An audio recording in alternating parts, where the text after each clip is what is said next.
Hello everyone, कैसे हो सब? बिल्कुल ठीक ठाक। आज हम लोग पढ़ने वाले हैं। आज अपने क्लास में हम लोग पढ़ेंगे MCQs of organic chemistry class 12 का। ठीक है, 2 सेकंड सुन लो बात को कि organic chemistry of class 12 MCQs आपके लिए कहाँ कहाँ आपको हेल्पफुल होगा। अगर आप आईआईटी जेईई का एग्ज़ाम देना है, नीट का एग्ज़ाम देना है, या फिर क्लास 12 का जो रिजल्ट आपका आने वाला है, रिजल्ट आने के बाद जब किसी यूनिवर्सिटीज़ के लिए आप एंट्रेंस टेस्ट देने जाएंगे तो हर एक जगह पे एमसीक्यूज आपकी हेल्प करता है। आपको सभी को भली भांति इस बात का पता है कि जो भी एंट्रेंस एग्ज़ाम होते हैं उसमें ऑब्जेक्टिव क्वेश्चंस ही आते हैं, न कि सब्जेक्टिव। ठीक है, तो ऑब्जेक्टिव क्वेश्चंस का अपने में बहुत महत्व होता है, बहुत महत्वपूर्ण होता है ये, है ना।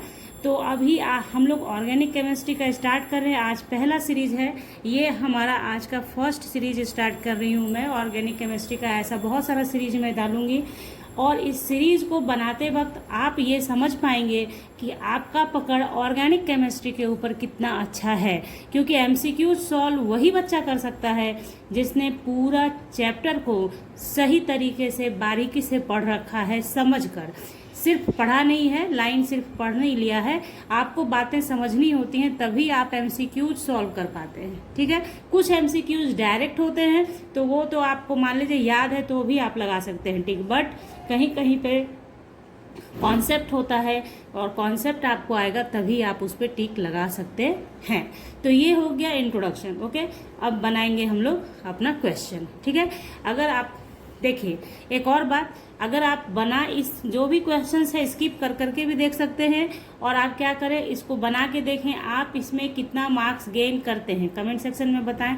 पता चलेगा आपको भी कि आपकी तैयारी कितनी अच्छी है। दूसरी बात कि आप जैसे जैसे सीरीज आगे की ओर बढ़ेगा क्वेश्चन का लेवल भी थोड़ा थोड़ा हाई होता चला जाएगा। ठीक है, तो अब बातें बहुत सारी हो गई, अब चलिए जल्दी जल्दी से क्वेश्चन बनाते हैं। सबसे पहला क्वेश्चन बहुत इजी है। General formula for alcohol is, alcohol का जनरल फॉर्मूला कौन सा है इसमें? तो देखिए आपके सामने 4 ऑप्शंस दिए हुए हैं, COH, CHOH, CH2OH ऑल। तो आप सभी जानते हैं कि अल्कोहल्स 3 तरह का होता है, प्राइमरी, सेकेंडरी एंड टर्शियरी। ठीक है, तो ये जो देख रहे हैं आप जिसमें कार्बन के साथ सिर्फ OH है और 3 बॉन्ड अलग अलग है, यानी 3 अल्काइल ग्रुप आएगा अलग अलग, तो ये टर्शियरी हो जाता है, ये सेकेंडरी है और ये प्राइमरी है। तो यहाँ जो ऑल का ऑप्शन है इस पर आप टिक लगाएंगे, इसलिए क्योंकि ऑल ही सही होगा, क्योंकि जनरल फॉर्मूला फॉर अल्कोहल पूछा है, कौन सा अल्कोहल ये नहीं कहा है, इसलिए ऑल पे टिक लगाएंगे आप। ठीक है, तो ये हो गया। नेक्स्ट क्वेश्चन देखते हैं। देखिए यहाँ पे क्वेश्चन में दे दिया है कि general formula for of primary alcohol is. अब यहाँ पे है कि प्राइमरी अल्कोहल का पूछ रहा है, तो आप देखें कि प्राइमरी अल्कोहल कौन सा है। तो यहाँ आप ऑल में टिक नहीं लगाएंगे, क्योंकि यहाँ पे पर्टिकुलर कह रहा है कि प्राइमरी का बताइए। तो प्राइमरी इसको है CH2OH, OH को बोलते हैं प्राइमरी अल्कोहल। ये टर्शियरी है, ये सेकेंडरी है, तो ये हमारा सी हो गया ऑप्शन। अब देखिए question number 3, alcohols of low molecular weight are, alcohols of lower molecular weight, जिसका मॉलिक्यूलर वेट कम होता है, यानी स्टार्टिंग से जो स्टार्ट होगा उसका मॉलिक्यूलर वेट कम होता है, are soluble in water, be soluble in water on heating, insoluble in all solvent, soluble in all solvent. तो इसका आंसर क्या होगा? अल्कोहल्स जो होते हैं लोअर मॉलिक्यूलर वेट जिन अल्कोहल का होता है वो सॉल्युबल इन वाटर होते हैं। क्यों? क्योंकि वो H बॉन्डिंग का फॉर्मेशन करते हैं।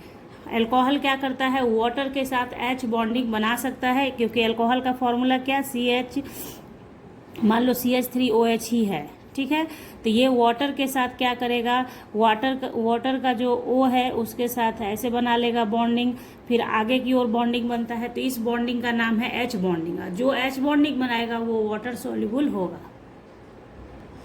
तो हमारा ऑप्शन हो गया soluble in water. Next question आप देखिए, excessive solubility of lower alcohols in water is due to, तो जैसे मैंने अभी को जस्ट बताया है, आपको आंसर याद हो गया होगा, covalent bond, ionic bond, hydrogen bonding with water, none of this. तो हाइड्रोजन बॉन्डिंग बनाता है विथ वाटर, इस वजह से सॉल्युबिलिटी होता है वाटर के साथ अल्कोहल का। ध्यान रखिएगा, कुछ नहीं, अल्कोहल सॉल्युबल इन वाटर है due to formation of H bonding with water, बस। नेक्स्ट क्वेश्चन है हमारा, carbinol is the tribal name for, आपके सामने ऑप्शंस हैं, ये 4 ऑप्शन हैं आपके सामने। तो कार्बिनोल जो है वो ट्राइबल नेम है किसका? ट्राइबल नेम है इसका। मेथेनॉल को ही कार्बिनोल बोलते हैं, ध्यान रखिए आप लोग, इसे ही कार्बिनोल ट्राइबल नेम। आगे मैं पढ़ा, अभी नॉमेनक्लेचर वाला जब आप पढ़े हैं वहाँ पे होगा आपको पढ़ने को क्लास 11th में, तो इसको कार्बिनोल के नाम से भी जाना जाता है। तो ध्यान रखिएगा, ये सब क्वेश्चंस आते रहते हैं। अब देखिए क्वेश्चन नंबर 6 है हमारा, dehydration of ethanol gives, dehydration of ethanol gives क्या देता है? तो देखिए acetic acid, ethane, ethylene, acetylene. तो डिहाइड्रेशन का मतलब हुआ जहाँ वाटर निकल जाए। तो देखिए ध्यान से समझिएगा, आपका कौन सा है? एथेनॉल है, CH3CH2OH होगा।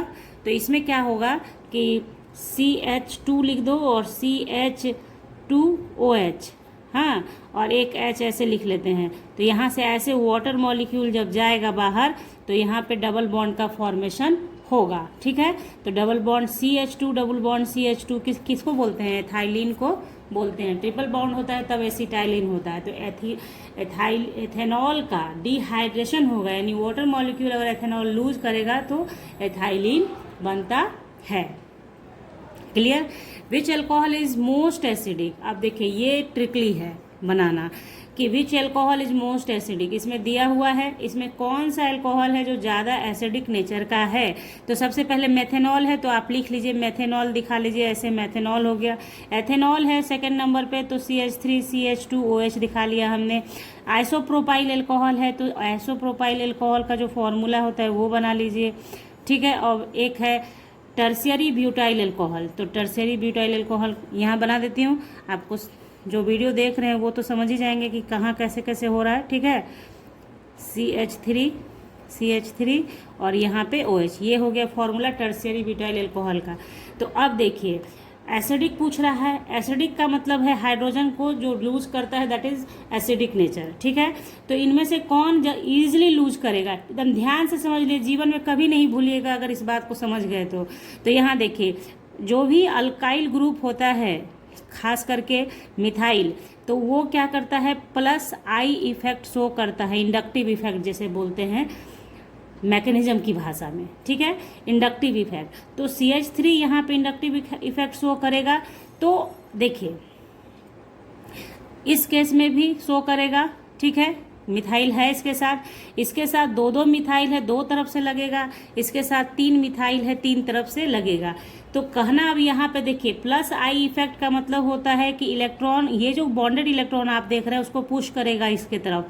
तो जब आपका इलेक्ट्रॉन पुश होगा इधर, तो यहाँ पे ऑक्सीजन पहले से ही निगेटिव है, उसका निगेटिविटी बढ़ेगा, तो H+ आयन का लूज होना मुश्किल हो जाएगा। H+ आयन लूज होने का मतलब क्या होता है? H+ आयन लूज होने का मतलब है कि ये अपना इलेक्ट्रॉन, जो बॉन्डेड इलेक्ट्रॉन है उसको छोड़कर जाएगा। जैसे OH है आपका, तो H+ निकलने का मतलब है ये इलेक्ट्रॉन छोड़कर जाएगा। तो यहाँ पे और निगेटिविटी क्लाउड बढ़ेगा, इलेक्ट्रॉन क्लाउड बढ़ेगा, तो जिसकी वजह से क्या है, H+ आयन का लूज होना इजी नहीं होगा। तो अब आप देखिए मेथेनॉल के केस में क्या है, H+ आयन थोड़ा सा आसान है लूज होना, क्योंकि प्लस आई इफेक्ट एक ही है। इसमें क्या है, प्लस आई इफेक्ट थोड़ा ज़्यादा है। इसके केस में क्या है, 2 प्लस आई इफेक्ट है, और इसमें तो 3 प्लस आई इफेक्ट है, यानी कि 3 तरफ से प्लस आई इफेक्ट लगेगा, इंडक्टिव इफेक्ट लगेगा। तो यहाँ पे क्लाउड ऑफ इलेक्ट्रॉन बहुत ज़्यादा हो जाएगा, जिसकी वजह से यहाँ से H+ का जाना, H+ रिलीज होना मुश्किल हो जाएगा, जिसकी वजह से ये एसिडिक, सबसे कम एसिडिक नेचर का होगा। बात आ रही समझ में आपके? तो ये कम होगा, इससे थोड़ा सा ज़्यादा ये होगा, उससे थोड़ा ये, और सबसे ज़्यादा एसिडिक कौन हो जाएगा? CH3OH। मेथेनॉल जो होगा वो सबसे ज़्यादा एसिडिक नेचर का होगा। क्यों? क्योंकि और सब की अपेक्षा इसमें प्लस आई इफेक्ट यानी इंडक्टिव इफेक्ट कम है इंडक्टिव इफेक्ट बट कम है। कंपेयर करने को कहा है आपसे, which alcohol is most acidic. Alcohol acidic nature का होता है, ये तय है, लेकिन इसमें से कौन सा ज़्यादा एसिडिक है? तो ध्यान रखिएगा कि प्राइमरी जो होता है, प्राइमरी एल्कोहल ज़्यादा एसिडिक होता है देन सेकेंडरी देन टर्सरी। आप लोग अपने से उसको कर ले सकते हैं, ठीक है, कर लीजिएगा। यहाँ पे मेरे पास जगह नहीं है, तो प्राइमरी अल्कोहल, सेकेंडरी अल्कोहल और टर्सरी अल्कोहल। ओके, ठीक, समझ गए आप लोग बात को। थ्योरी समझिए क्या है इसके पीछे का थ्योरी, और फटाक से बना लीजिएगा आप। क्वेश्चन नंबर 8 है हमारा, the number of isomeric alcohols of formula C4H10O is. ये भी बहुत इंपॉर्टेंट क्वेश्चन है, अक्सर आता है ऐसा क्वेश्चंस। तो देखिए आइसोमेरिक एल्कोहल फॉर्मूला दिया हुआ है, तो सबसे पहले जो फॉर्मूला है उसके हिसाब से आप देखिए, आप आइसोमर्स जब पढ़ते हैं तो उसमें बताया जाता है कि कितना पोजिशनल आइसोमर्स होता है, फंक्शनल आइसोमर्स होता है, सब पढ़ते हैं आप। तो यहाँ पे आपको क्या करना है, आइसोमेरिक एल्कोहल बताना है। तो C4H10 है, तो आप क्या क्या कर सकते हैं इसमें। नंबर 1 पॉसिबिलिटी देखिए, इस तरीके से कर सकते हैं, ऐसा एक ये कर सकते हैं, है ना। तो देखिए एक ये पॉसिबिलिटी है कि आप ये कर सकते हैं। दूसरी बात CH3 CH2 CHOH CH3 ऐसा कर सकते हैं, इसलिए क्योंकि ये हो गया 1 ब्यूटेनॉल हो गया, 1 2 3 4 ब्यूटेनॉल, और ये 1 2 3 4 2 ब्यूटेनॉल हो गया। अब आप ये नहीं कर सकते कि इसको उठा के यहाँ लिख सकते हैं, क्योंकि दोनों क्या है, दोनों कार्बन 2 डिग्री है, तो 2 डिग्री पे जब भी आप लाएंगे तो आपका सेम निकल कर आएगा, इसलिए वो नहीं करना है। ये 1 डिग्री है और ये भी तो 1 ही डिग्री था, तो ये 2 हो गया आपका क्या, पोजिशनल आइसोमर्स। अब आप क्या कर सकते हैं कि इस तरीके से देखिए, चेन आइसोमर्स आपने पढ़ा हुआ होगा, ठीक है। तो आप ये कर सकते हैं कि CH3 CHOH, अब इसको CH2 कर दें। आप देखते जाएंगे कि कार्बन और हाइड्रोजन में फर्क नहीं पड़ना चाहिए। 3 3 6 1 7 और 2 8 3 3 6 7 7 2 9 1 10, ठीक है। तो ये हमारा हो गया क्या, आप यहाँ से नंबरिंग करेंगे 1 2 3, तो 2 मिथाइल प्रोपेनॉल, ठीक है। अब ज़्यादा से ज़्यादा आप क्या कर सकते हैं इसमें कि एक बार यहाँ पे आ सकता है आपका CH3 ग्रुप, एक CH3,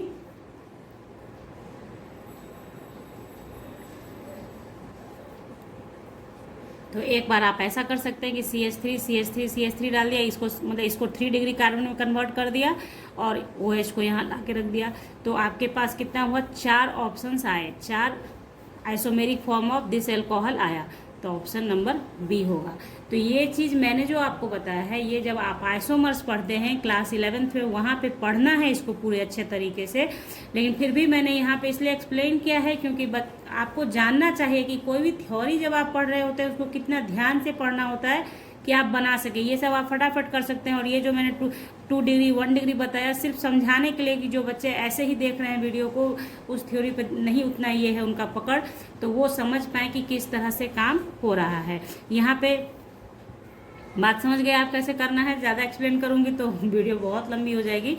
खैर 9 नंबर देखे, एंजाइम्स आर। एंजाइम क्या है, ध्यान इसको एकदम याद कर लीजिएगा। एंजाइम्स क्या है, लिविंग ऑर्गेनिज्म है, डेड ऑर्गेनिज्म है, कॉम्प्लेक्स नाइट्रोजिनस सब्सटेंस है, substances produced from living cells, और डी नन, ठीक है। तो ये ध्यान रखिएगा कि प्रोटीनस होता है ये, तो complex nitrogenous substance produce from living cells. यहाँ पे लिविंग ऑर्गेनिज्म लिखा है, यहाँ पे भी लिविंग था, कंफ्यूजन होता है। तो आपको मैंने जब पढ़ाया था MCQs, how to solve MCQs quickly, तो उसमें बताया था आपको कि जब 2 ऑप्शन आपको सही लगे तो जिसमें ज़्यादा इन्फॉर्मेशन दिया हुआ हो वो ऑप्शन आपके लिए सही है। तो यहाँ लिविंग ऑर्गेनिज्म लिखा था, यहाँ भी लिविंग सेल है, तो इसमें ज़्यादा इन्फॉर्मेशन है कि ये नाइट्रोजिनस सब्सटेंस है। तो एंजाइम जो होता है प्रोटीनस होता है, और प्रोटीन में क्या होता है, अमाइनो एसिड होता है ना, तो ये नाइट्रोजिनस सब्सटेंस है। तो ये BC हो गया हमारा answer.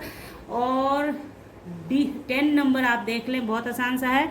The strongest acid among the following is, इसमें से कौन सा स्ट्रॉन्गेस्ट एसिड है ये बताना है आपको, और आंसर होगा मेथेनॉल।